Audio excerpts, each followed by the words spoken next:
नमस्कार दोस्तों, स्वागत है आप सभी का क्रीसेंट एजुकेशन क्लासेस में। कैसे हैं आप सभी लोग?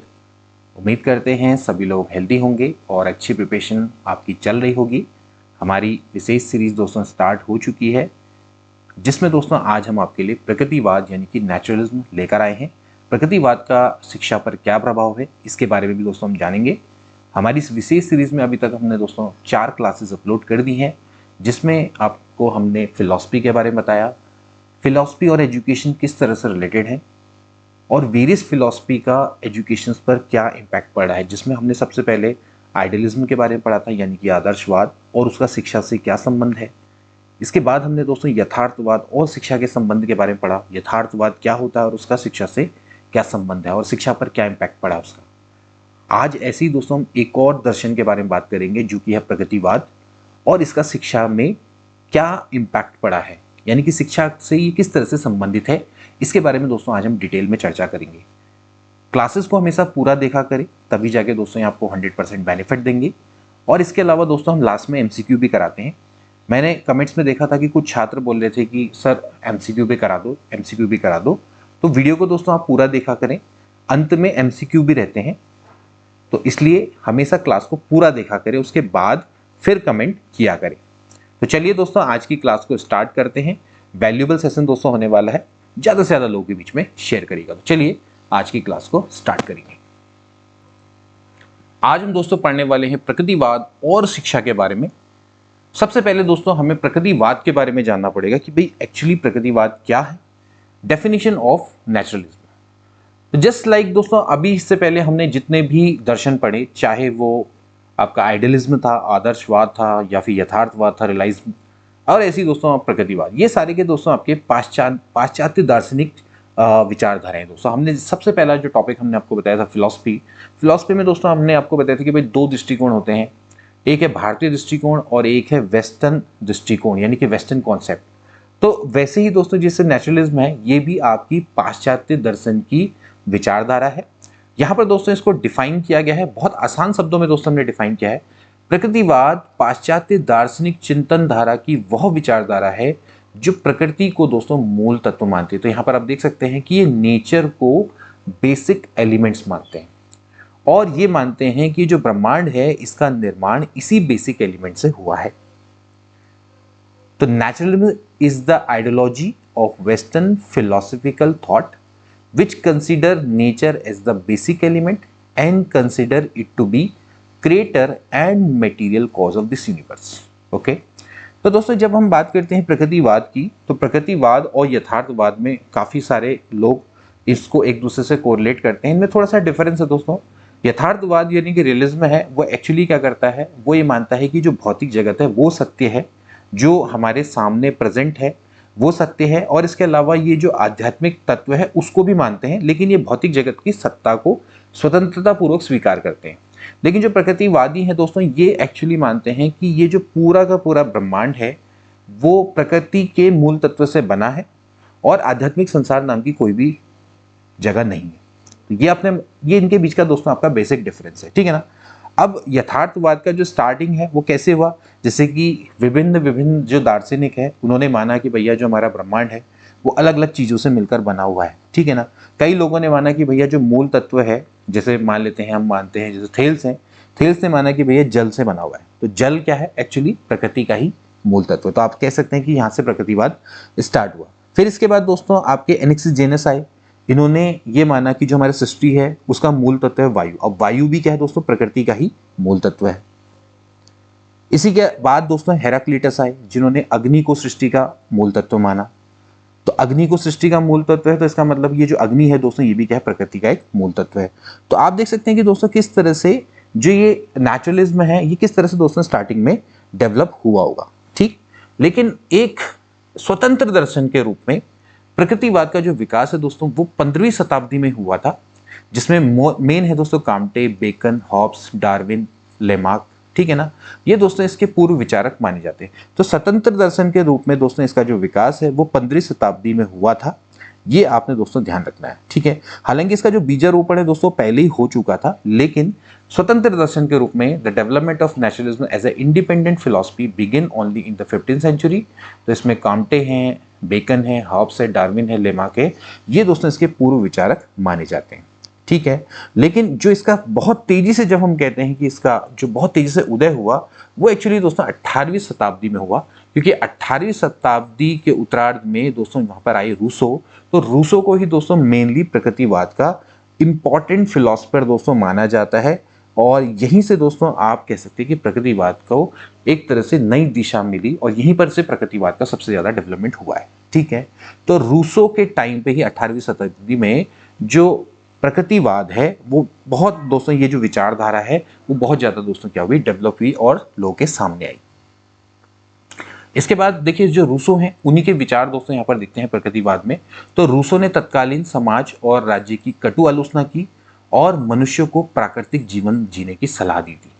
ठीक है ना, तो Rousseau bitterly criticise the then society and state and advise man to live natural life. तो इनका यही मानना था कि रूसो को का यही मानना था कि जो समाज और राज्य है वो प्राकृतिक नियमों के खिलाफ चल रहा है, प्राकृतिक जीवन उनको जीना चाहिए। इस तरह से दोस्तों इनके द्वारा सलाह दी गई थी। इसके बाद फिर हर्बर्ट स्पेंसर आए, ये भी दोस्तों महत्वपूर्ण प्रकृतिवादी माने जाते हैं। हक्सले हैं, बर्नार्ड शॉ है, सैमुअल बटलर है, ये सभी विचारकों ने प्रकृतिवाद के विकास में बहुत ज्यादा योगदान दिया। तो after Rousseau, Herbert Spencer, Huxley, Bernard Shaw, ठीक है, Samuel Butler made major contribution to the development of naturalism. तो दोस्तों आई होप कि यहाँ पर आपको दोस्तों अच्छे समझ में आ रहा होगा कि किस तरह से प्रकृतिवाद को विभिन्न जो फिलोसफर हैं उनके द्वारा किस तरह से डेवलप किया गया। अब देखिए यहाँ पर आपने एक चीज समझनी है कि प्रकृतिवाद की दोस्तों स्टार्टिंग फेजेस थे, बाद में दोस्तों प्रकृतिवाद है, प्रकृतिवाद जैसे कि आदर्शवाद की कई सारी शाखाएं विकसित हुई, यथार्थवाद की कई सारी शाखाएं विकसित हुई। ऐसे दोस्तों प्रकृतिवाद की भी कई सारी शाखाएं विकसित हुई हैं। जैसे प्रकृतिवाद में दोस्तों आपका भौतिक विज्ञानवादी होते हैं, इसके अलावा प्रकृतिवाद में दोस्तों आपके जीव विज्ञानवादी होते हैं, ऐसे ही प्रकृतिवाद में दोस्तों आपकी यंत्रवादी होते हैं। ठीक है ना, तो इनके द्वारा अलग अलग उद्देश्य बनाए गए, लेकिन बेसिकली हम ओवरऑल क्या करेंगे, प्रकृतिवाद के बारे में ही समझने का प्रयास करेंगे। ठीक है ना, तो बहुत सारे दोस्तों आपके दृष्टिकोण यहाँ पर पैदा हुए, इसमें से जो मुख्य है मैंने उनके बारे में आपको बता दिया। ठीक है ना, और इनके आधार पर ही दोस्तों हम क्या करेंगे, प्रकृतिवाद को परिभाषित करने का प्रयास करेंगे। तो देखिए जो जेम्स वॉट है उनके द्वारा प्रकृतिवाद की क्या परिभाषा दी गई। देखिए ये मानते हैं प्रकृतिवाद वह विचारधारा है जो प्रकृति को ईश्वर से अलग करती है और आत्मा को पदार्थ के अधीन करती है। यह अपरिवर्तनशील नियमों को सर्वोच्च मानती है। अब अपरिवर्तनशील नियम किसके हैं दोस्तों, प्रकृति के। प्रकृति के नियमों को परिवर्तित नहीं किया जा सकता। तो प्रकृतिवाद वह विचारधारा है जो प्रकृति को ईश्वर से अलग करती है, ये इनका मानना है। आत्मा को पदार्थ के अधीन मानती है। देखिए यहां पर जो आत्मा है उसको भी पदार्थ के रूप में माना गया है। ठीक है, यहां पर आत्मा को विचार ना मान के पदार्थ के अधीन माना गया है और अपरिवर्तनशील नियमों को यहां पर सर्वोच्च मानते हैं। तो naturalism is a doctrine which separate nature from God, subordinates spirit to matters and set up unchangeable law supreme. तो आप देख सकते हैं कि दोस्तों किस तरह से इस प्रकृतिवाद को परिभाषित किया गया है फिलोसफर के द्वारा। लेकिन दोस्तों हम जैसे कि हमने पहले अपने चैप्टर में डिस्कस किया था कि कोई भी जो दर्शन है उसकी तत्व मीमांसा, ज्ञान मीमांसा और आचार मीमांसा, ये तीन इंपॉर्टेंट मीमांसाएं हैं। ये तीन क्षेत्र होते हैं किसी भी दर्शन को डिफाइन करने के लिए। उसके आधार पर जो परिभाषा होती है वो सबसे महत्वपूर्ण होती है। तो उनके आधार पर ही दोस्तों ये परिभाषा आपके सामने लिखी गई है और इसके आधार पर ही दोस्तों आपको सभी इनके उद्देश्य या इनके जो सिद्धांत है वो भी दोस्तों आपको अच्छे से समझ में आ जाएंगे। ठीक है ना, तो देखिए परिभाषा है हमारा दोस्तों यही कॉन्सेप्ट रहा है हमेशा से। हर क्लास का दोस्तों हमने इसी तरह से हमने आगे उसको बढ़ाया है और आपने दोस्तों उसी चीज से इसको समझते हुए जाना, आपके लिए बहुत आसान हो जाएंगी चीजें पढ़नी। तो देखिए सबसे पहले क्या है, प्रकृतिवाद पाश्चात्य दर्शन की वह विचारधारा है जिस ब्रह्मांड को प्रकृति जन्य मानती है, यानी कि मानती है कि ब्रह्मांड प्रकृति से बना है और ये मानती है कि भौतिक संसार ही सत्य है, इसके अतिरिक्त तो कोई भी आध्यात्मिक संसार नहीं है। मतलब बेसिकली बिल्कुल रिफ्यूज कर देते हैं कि भैया कोई भी आध्यात्मिक संसार नहीं है, ये ईश्वर के अस्तित्व को स्वीकार नहीं करते हैं, जबकि यथार्थवादी करते थे। ठीक है ना, और आत्मा को पदार्थ जन्य चेतन तत्व मानते हैं।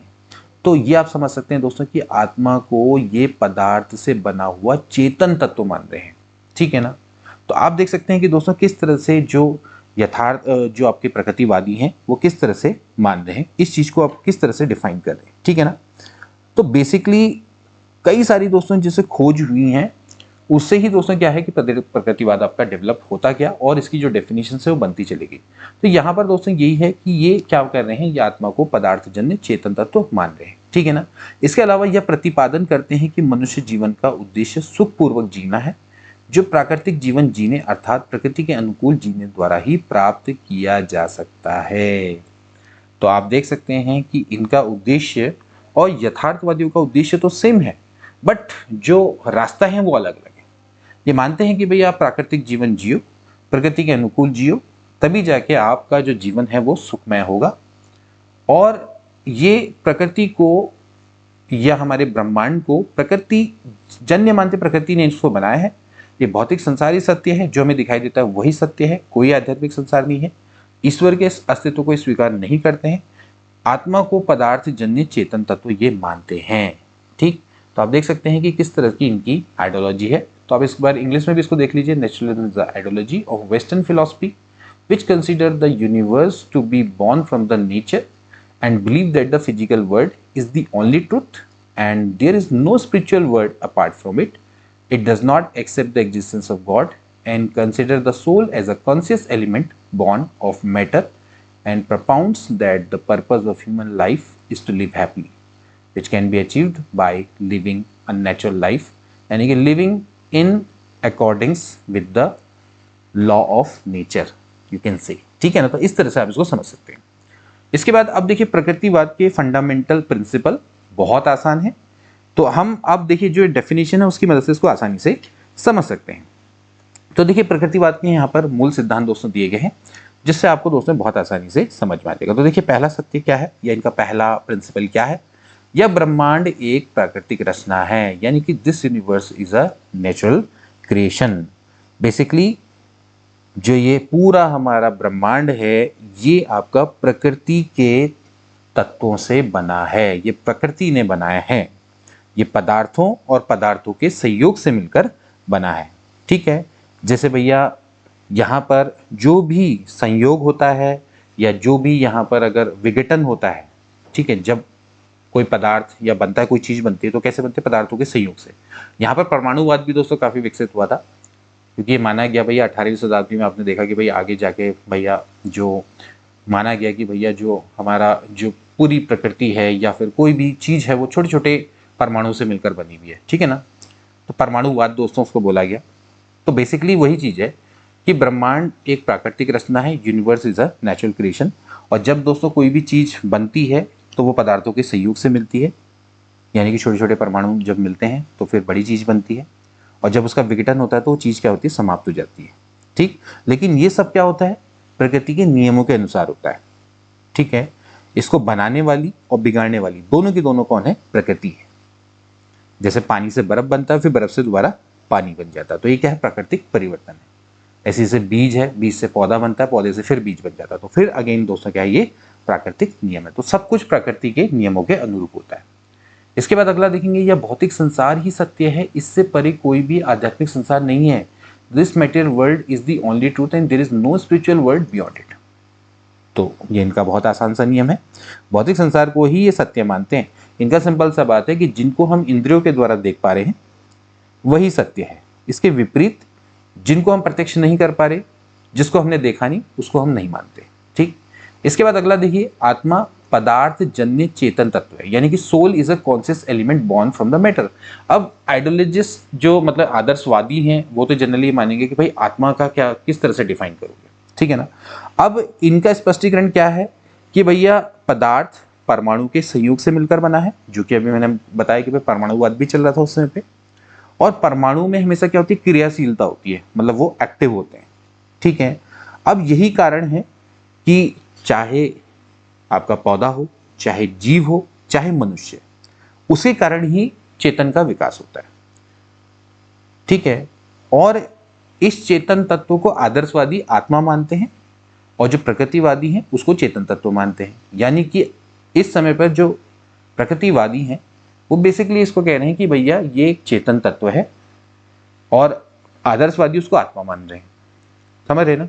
तो बेसिकली इन्होंने ये बोला कि भैया क्योंकि परमाणु भैया गतिशील होता है, जिस कारण से जो पौधे हैं उनमें भी आत्मा रहती है। आत्मा का सेंस मतलब चेतन तत्व रहता है, या जीव है उसमें भी क्या होता है, चेतन तत्व होता है, क्योंकि गतिशीलता रहती है।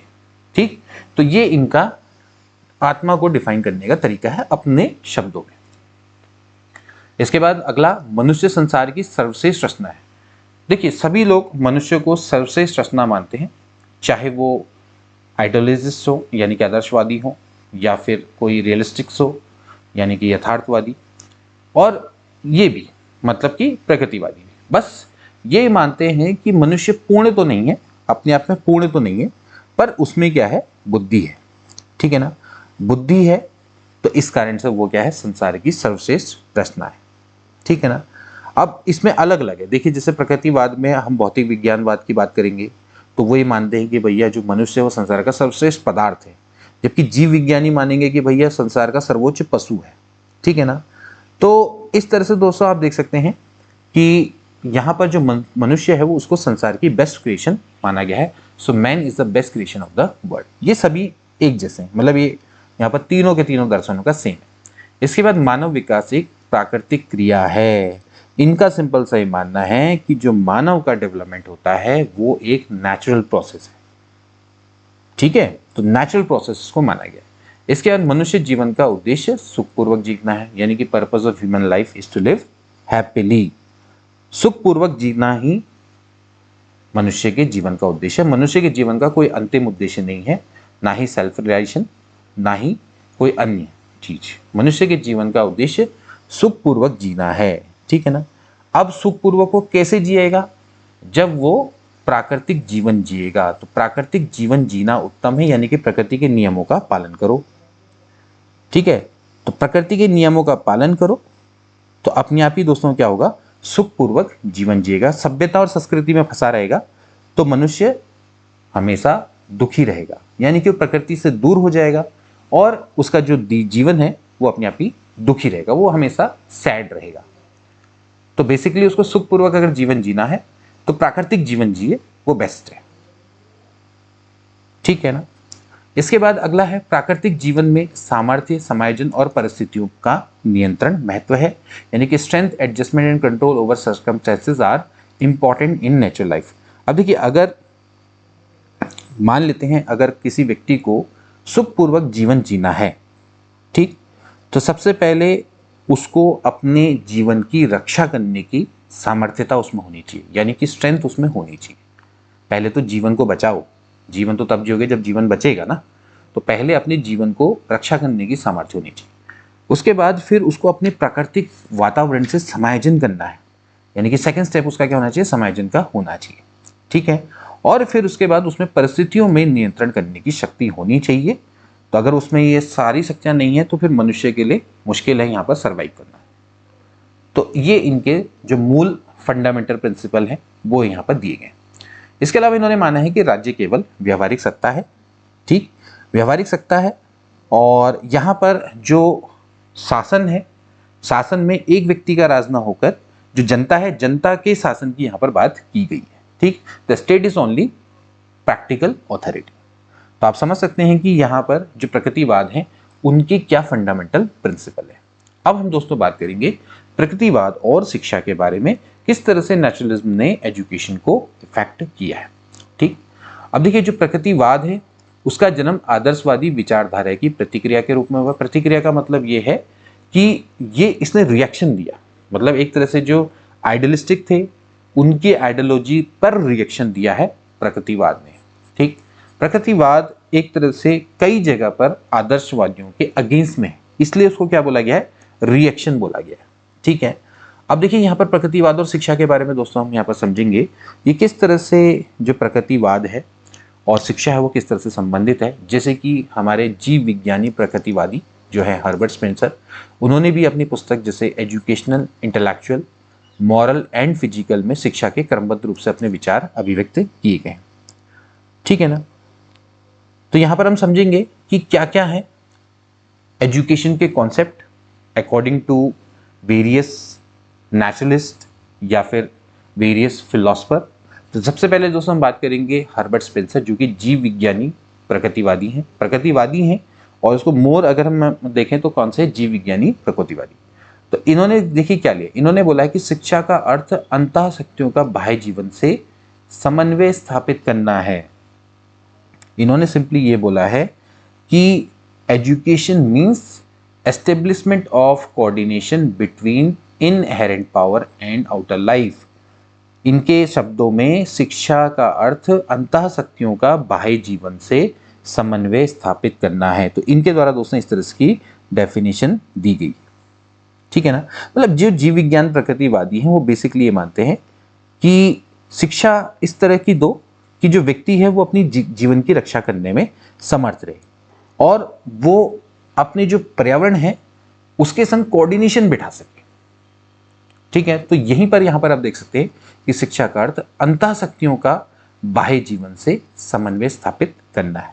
तो इस तरह की जो डेफिनेशन है वो आपकी हर्बर्ट स्पेंसर के द्वारा दी गई। तो इनके द्वारा जो शिक्षा का कॉन्सेप्ट है अपनी डेफिनेशन में इस तरह से समझाया गया है। तो बेसिकली अगर देखा जाए ओवरऑल अगर हम शिक्षा के संप्रत्यय की दोस्तों हम बात करते हैं तो जो प्रकृतिवादी हैं दोस्तों बेसिकली जो पुस्तकीय ज्ञान है उसको बिल्कुल भी वो शिक्षा नहीं मानते हैं।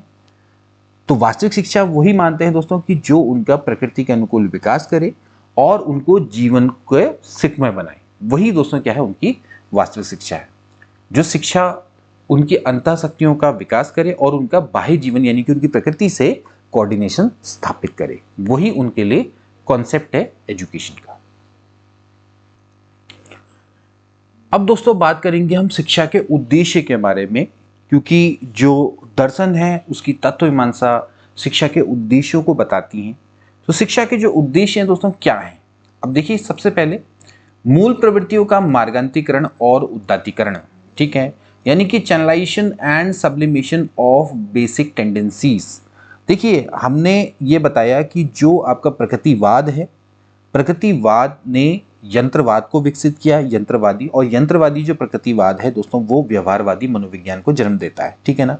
उनका ये मानना है कि प्रत्येक जो मनुष्य है वो कुछ ना कुछ सहज क्रियाएं लेकर पैदा होता है और जब वो सहज क्रियाएं पर्यावरण के संग संपर्क में आती हैं तो जो संबद्ध सहज क्रियाएं हैं उनका निर्माण होता है और ये जो संबद्ध सहज क्रियाएं हैं ये उसको कई तरह के कार्य करने में मदद करती है, किसको, मनुष्य को, ठीक है ना।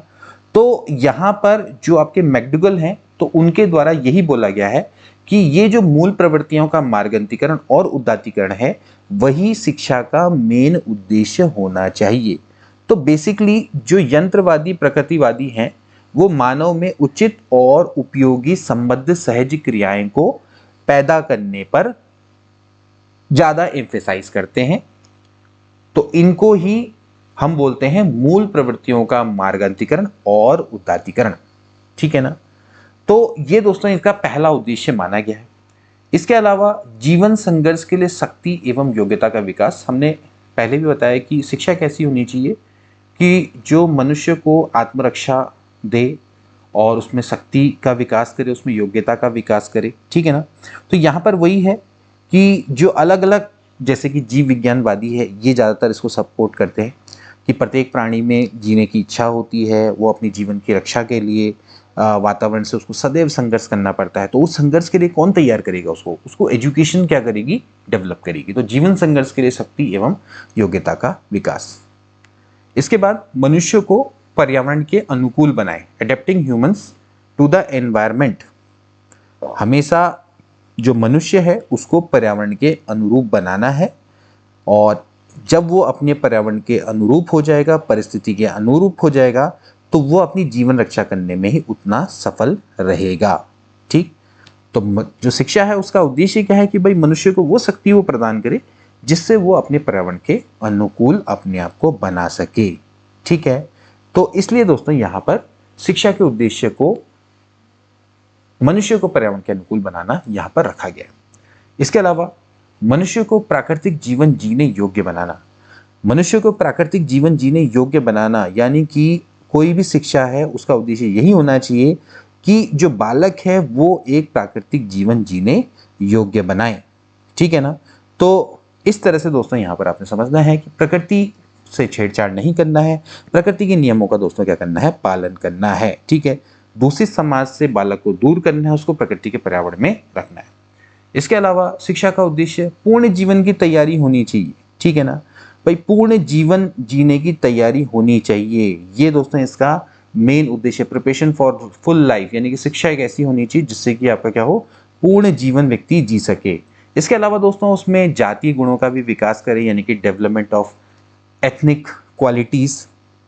ठीक है, तो जातीय गुणों का भी दोस्तों इसमें विकास होना चाहिए। ठीक है, इसके अलावा व्यक्ति का व्यष्टिक विकास यानी कि पर्सनल डेवलपमेंट भी होना चाहिए। तो इस तरह के दोस्तों यहाँ पर उद्देश्य यहाँ पर रखे गए हैं जो कि प्रकृतिवाद के द्वारा माने गए हैं। ठीक है ना, तो आप सब इन चीजों को ध्यान में रखेंगे। इसके बाद अगला है शिक्षा की पाठ्यचर्या। अब एजुकेशन के करिकुलम को भी दोस्तों ये प्रकृतिवाद है वो डिवाइड मतलब कि पूरी तरह से इम्पैक्ट डालता है। तो देखिए यहाँ पर जो करिकुलम है, करिकुलम में शरीर विज्ञान, स्वास्थ्य विज्ञान, भौतिक विज्ञान को बहुत अधिक महत्व दिया। हालांकि देखा जाए तो पाठ्यचर्या में दोस्तों यही मानते हैं कि सभी विषयों को बल दिया जाना चाहिए, बट क्योंकि जैसे इनके उद्देश्य दिखते हैं कि भैया आत्मरक्षा ज़्यादा है, अपना डेवलपमेंट ज़्यादा इंपॉर्टेंट है, तो इस कारण से जो शरीर विज्ञान, स्वास्थ्य विज्ञान, भौतिक विज्ञान को सबसे अधिक यहाँ पर महत्व दिया जाता है। ठीक है ना, like physiology, health science, physics, ये इसको ज़्यादा इंपॉर्टेंस है। इसके बाद दोस्तों जैसे साहित्य, कला, संगीत को थोड़ा कम एप्रिशिएशन है। धर्मशास्त्र और नीतिशास्त्र को कोई स्थान यहाँ पर ये नहीं देते हैं। ठीक है ना, अब जैसे हर्बर्ट स्पेंसर थे, हर्बर्ट स्पेंसर ने भी दोस्तों यहाँ पर काफ़ी एक तरह से बहुत ज़्यादा सर्च करी और इनके द्वारा भी दोस्तों जो अलग अलग जीवन के उद्देश्य दोस्तों यहाँ पर डिफाइन किए गए और जीवन के उद्देश्यों के आधार पर ही दोस्तों शिक्षा की पाठ्यचर्या को भी इनके द्वारा निर्धारित किया गया। अब जैसे जो रूसो थे, रूसो ने भी दोस्तों अपने अलग अलग यहाँ पर विचार दिए हैं, तो एक बार थोड़ा सा डिस्कस करेंगे। जैसे रूसो है तो रूसो ने अपनी पाठ्यचर्या में खेलने, कूदने, तैरने, घुड़सवारी करने एवं हस्तकार्य को यहाँ पर विशेष महत्व दिया है, क्योंकि रूसो का तो यही मानना था दोस्तों कि जो बालक है वो प्रकृति की गोद में सीखे। तो यहाँ पर रूसो ने क्या की थी, इनको ज़्यादा स्पेशल इंपॉर्टेंस दी थी। बात करेंगे दोस्तों जैसे हर्बर्ट स्पेंसर है, तो हर्बर्ट स्पेंसर है, उनके मुताबिक कोई व्यक्ति है वो संपूर्ण जीवन तभी व्यक्त करेगा जो 5 क्रियाओं को सफलतापूर्वक करे, जैसे कि वो आत्मरक्षा के लिए कार्य करे, जीविका उपार्जन के लिए कार्य करे, वंश वृद्धि और शिशु रक्षा संबंधी कार्य करे, सामाजिक और राजनीतिक कार्य करे और अवकाश के समय का सदुपयोग करे। तो ये हर्बर्ट स्पेंसर की दोस्तों क्या है, पाठ्यचर्या है। अब इसी पाठ्यचर्या के अकॉर्डिंग दोस्तों यहाँ पर जो सब्जेक्ट है वो भी यहाँ पर उन्होंने बताए। तो देखिए यहाँ पर सब्जेक्ट के बारे में पढ़ेंगे। तो देखिए भिन्न भिन्न क्रियाओं को सुचारू रूप से करने के लिए स्पेंसर ने भिन्न भिन्न विषयों को यहाँ पर स्थान दिया, जैसे कि आत्मरक्षा के लिए स्वास्थ्य विज्ञान। तो हमारे जो पहली नीड थी कि स्वास्थ्य विज्ञान दोस्तों यहाँ पर पढ़ा जाए। ठीक है, ऐसे ही जीविकोपार्जन यानी कि हमें अर्निंग करनी है तो उसके लिए भाषा पढ़ो, गणित पढ़ो, भूगोल पढ़ो, पदार्थ विज्ञान पढ़ो। ठीक है ना, तो उससे आपका जीविकोपार्जन होगा। ऐसे ही जो तीसरा उद्देश्य था भाई वंश वृद्धि और शिशु रक्षा के लिए शरीर विज्ञान, बाल मनोविज्ञान, गृह मनोविज्ञान पढ़ना चाहिए। तो आप देख सकते हैं कि दोस्तों इनकी किस तरह की आइडियोलॉजी है। सामाजिक और राजनीतिक कार्य जो कि हमारा चौथा पार्ट था, इसके लिए आप इतिहास पढ़ो, समाजशास्त्र पढ़ो, अर्थशास्त्र पढ़ो। ये अवकाश के समय का सदुपयोग करना है तो उसके लिए आप साहित्य, संगीत, कविता, कला ये सब पढ़ सकते हो। तो this is educational curriculum according to naturalist, यानी कि जो आपके प्रकृतिवादी है उनके कारण दोस्तों ये है। ठीक है ना, इसके बाद देखिए शिक्षा की पाठ्यचर्या में हक्सले हैं, इनके द्वारा भी योगदान दिया गया। इन्होंने साहित्य और वैज्ञानिक दोनों प्रकार के विषयों को समान पक्ष दोनों इन्होंने दिया है। ठीक है ना, अब बात करेंगे टीचिंग मेथड। टीचिंग मेथड्स क्या है, इसमें बेसिकली हमने जैसे पहले बताया कि सबसे मुख्य प्रकृतिवादी रूसो थे, तो रूसो के द्वारा दोस्तों कुछ स्लोगन्स दिए गए थे और उनके द्वारा ही दोस्तों यहाँ पर जो शिक्षण विधियां हैं उनको डिफाइन किया गया। ठीक है ना, तो सबसे पहले दोस्तों यहाँ पर इनका जो नारा था वो था प्रकृति की ओर लौटो। ठीक है, अब प्रकृति की ओर लौटो, तो इसी के अकॉर्डिंग दोस्तों क्या है कि शिक्षा को भी इसी तरह से डिफाइन किया गया, मतलब कि शिक्षण विधि है वो भी क्या है इसी तरह से डिफाइन की गई।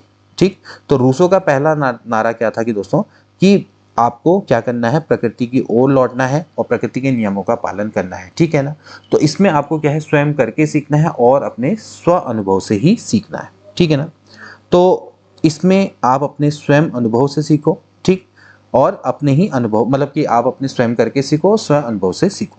ठीक, इसके अलावा इनका जो अगला नारा था वो था कि भैया ज्ञानेंद्र द्वारा शिक्षा, यानी कि education through the senses, Gyanendra के द्वारा ही दोस्तों आपकी शिक्षा होनी चाहिए। ठीक है ना, इसके अलावा शिक्षा में दोस्तों आपकी क्या होनी चाहिए, स्वतंत्रता होनी चाहिए।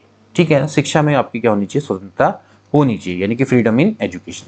इसके अलावा रुचि, रुझान, योग्यता और आवश्यकता के अनुसार ही एजुकेशन होनी चाहिए। Education as per interest, inclination, ability and need. तो ये रूसो के दोस्तों स्लोगन थे जो कि बताते हैं कि शिक्षा में शिक्षण विधियां कौन कौन सी अपनाई जानी चाहिए। इसके अलावा इनके बाद द्वारा नकारात्मक शिक्षा को ही सच्ची शिक्षा माना जाता था। एक्चुअली पॉजिटिव एजुकेशन का मतलब ये है कि जो हमारे जो प्रौढ़ हैं वो हमें कोई एजुकेशन देते हैं और हमें बाध्यतापूर्वक उस एजुकेशन को पढ़ना पड़ता है। लाइक अगर हमें कोई टीचर पढ़ा रहा है तो हमें पढ़ना पड़ रहा है, तो वो हमारे लिए क्या एक बाध्यकारी है, बाउंडेड है हम पढ़ने के लिए, तो वो आपकी सकारात्मक शिक्षा कहलाती है। नकारात्मक शिक्षा का क्या अर्थ है कि अगर आप स्वयं से सीख रहे हो, प्रकृति की गोद में जाकर आपको सीख रहे हो, तो फिर उसको हम नकारात्मक शिक्षा बोलते हैं।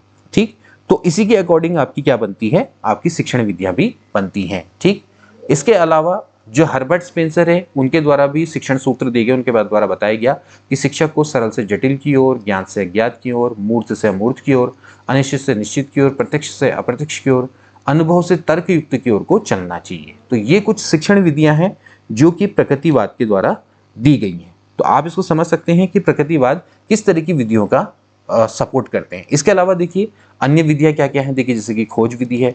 प्रकृतिवाद ने ही दोस्तों खोज विधि का शुभारंभ किया, ठीक है ना। डाल्टन विधि, ये डिस्कवरी मेथड, डाल्टन सिस्टम, ये दोस्तों आपके प्रकृतिवाद की ही देन है। इसके अलावा भाषा शिक्षण की प्रत्यक्ष विधि, ये भी दोस्तों आपकी एक इंपॉर्टेंट मेथड है जो कि डिस्कवर की गई थी प्रकृतिवाद के द्वारा, या डेवलप हुई। भूगोल शिक्षण की निरीक्षण विधि, ये भी दोस्तों आपकी प्रकृतिवाद की ही देन है। बहुत आसानी से दोस्तों हम इसको समझेंगे। इसके बाद हम बात करेंगे अनुशासन। अनुशासन के इनके लिए क्या मायने, ये दोस्तों ये मानते हैं कि प्रकृति से स्वयं से शासित होना ही सच्चा अनुशासन है। ओके, यानी कि आप नेचुरली आप प्रकृति से शासित हो तो आपके अनुशासन है। ये मानते हैं कि अनुशासन के लिए किसी भी बाहरी हस्तक्षेप का विरोध होना चाहिए, मतलब ये दंड का विरोध करते हैं। ठीक, so they oppose any external interference to achieve discipline. कोई भी एक्सटर्नल इंटरफेरेंस नहीं होना चाहिए। इसके अलावा जो रूसो है वो ये मानते हैं कि प्राकृतिक दंड व्यवस्था में विश्वास इनका रहेगा, मतलब आप नेचुरल दंड दे दो। नेचुरल दंड का मतलब प्रकृति खुद दंड देगी अगर आप गलती करेंगे तो, बट लेकिन टीचर्स हैं उनको दंड से दूर रहना चाहिए, ठीक है ना। तो यहाँ पर रूसो है तो वो प्राकृतिक दंड व्यवस्था में क्या करते हैं, विश्वास करते हैं। नेचर आपको पनिश करेगी कुछ गलती करोगे तो, ठीक है ना। अब इनके अकॉर्डिंग टीचर क्या होना चाहिए, टीचर्स पे क्या इंपैक्ट डालते हैं। देखिए प्रकृतिवादी शिक्षक को बिल्कुल भी स्थान नहीं देते हैं बेसिकली, जैसे कि जो आदर्शवादी शिक्षक को मुख्य केंद्र बिंदु मानते हैं। यथार्थवादी भी शिक्षक को मुख्य केंद्र बिंदु तो नहीं मानते, लेकिन शिक्षक के स्थान को बिल्कुल नकारा नहीं जा सकता।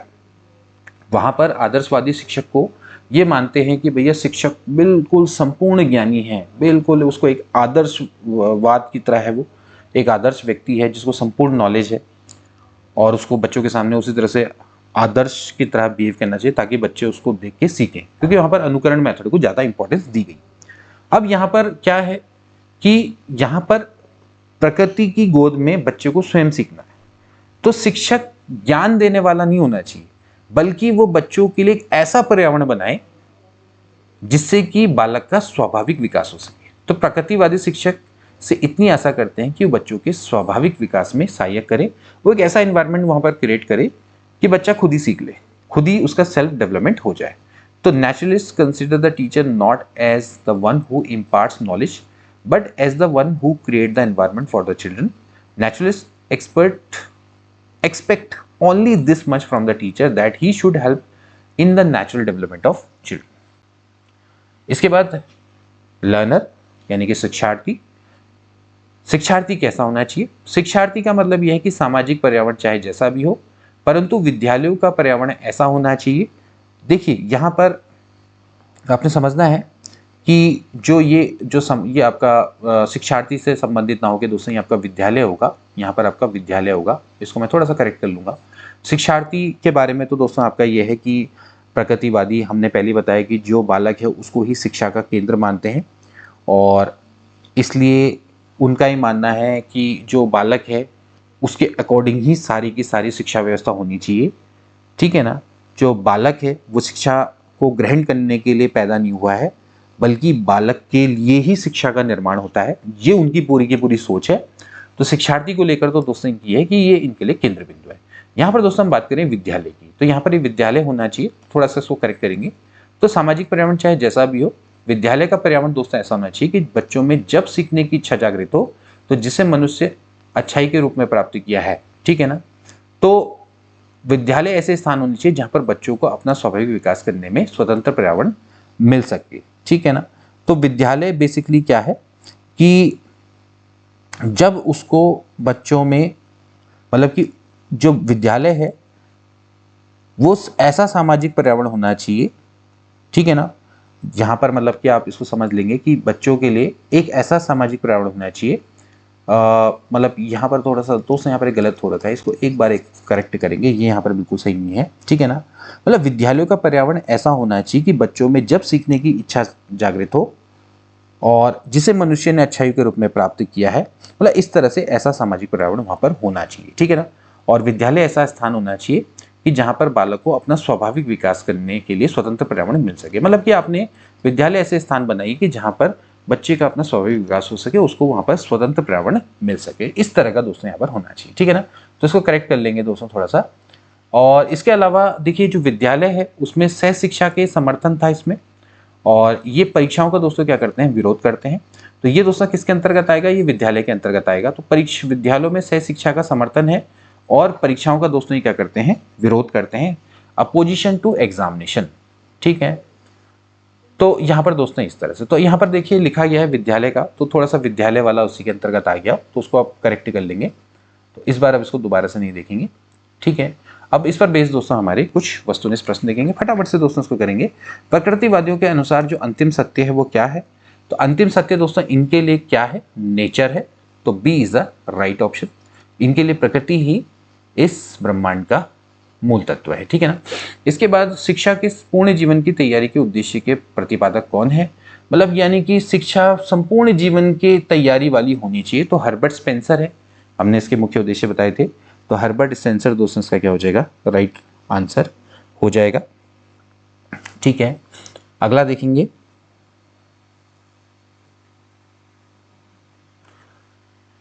प्रकृति की ओर को लौटो, इसका नारा किस व्यक्ति ने दिया था, तो इसका राइट ऑप्शन है ऑप्शन नंबर ए, रूसो के द्वारा दोस्तों ये नारा दिया गया था। अगला देखेंगे, अनुशासन के सुख दुख के सिद्धांत के प्रतिपादक कौन है, who is the proponent of principle of pleasure and pain of discipline, तो इसका राइट आंसर हो जाएगा, right answer is Herbert Spencer. तो हर्बर्ट स्पेंसर दोस्तों इसका क्या है, राइट आंसर है, ठीक है। ये कुछ इंपॉर्टेंट दोस्तों आपके एमसीक्यू हैं जिनको आप दोस्तों बहुत अच्छे से याद रखेंगे, ठीक है ना। इसके बाद कुछ स्टेटमेंट देख लेते हैं। देखिए, प्रकृतिवाद वह विचारधारा है जो प्रकृति को ईश्वर से अलग करती है। ये जेम्स वॉट के द्वारा दोस्तों डेफिनेशन दी गई है, बहुत इंपॉर्टेंट डेफिनेशन है। इसके अलावा विधाता सब वस्तुओं का अच्छा बनाता है, परंतु मनुष्य उनके संग छेड़खानी करता है और उन्हें दूषित बनाता है। ये आपका क्या है दोस्तों, रूसो के द्वारा ये स्टेटमेंट दिया गया है। इसके अलावा शिक्षा का अर्थ अंतः शक्तियों का बाह्य जीवन से संबंध स्थापित करना है। अगेन हर्बर्ट स्पेंसर के द्वारा ये डेफिनेशन दी गई है। ये कुछ इंपॉर्टेंट जो आपके नेचुरलिस्ट हैं जिनके द्वारा जो डेफिनेशन दी गई स्टेटमेंट है जो कि आपके आ सकते हैं, उनको हमने यहाँ पर रखा है और आपने दोस्तों इनको अच्छे से याद कर लेना है, ठीक है ना। तो ये इसका राइट आंसर कितना हो जाएगा, हर्बर्ट स्पेंसर। इसके अलावा शिक्षा का मुख्य उद्देश्य मूल प्रवृत्तियों का उदात्तीकरण करके उन्हें वांछित मार्ग पर लाना है। सो राइट ऑप्शन क्या हो जाएगा, ऑफकोर्स मैकडूगल, ठीक है। तो मैकडूगल के द्वारा दोस्तों ये स्टेटमेंट दिया गया था। तो ये थे दोस्तों आज के इंपॉर्टेंट एमसीक्यू प्लस प्रकृतिवाद और शिक्षा। तो प्रकृतिवाद और शिक्षा के बीच में संबंध दोस्तों आई होप कि आपको अच्छे से समझ में आएगा और क्या इनकी आइडियोलॉजी और एक्चुअली प्रकृतिवाद क्या होता है ये आपको अच्छे से क्लियर होगा। तो आज की क्लास अगर अच्छी लगी है तो दोस्तों के बीच में जरूर शेयर करना। मिलते हैं नेक्स्ट क्लास में, तब तक के लिए take care and good bye.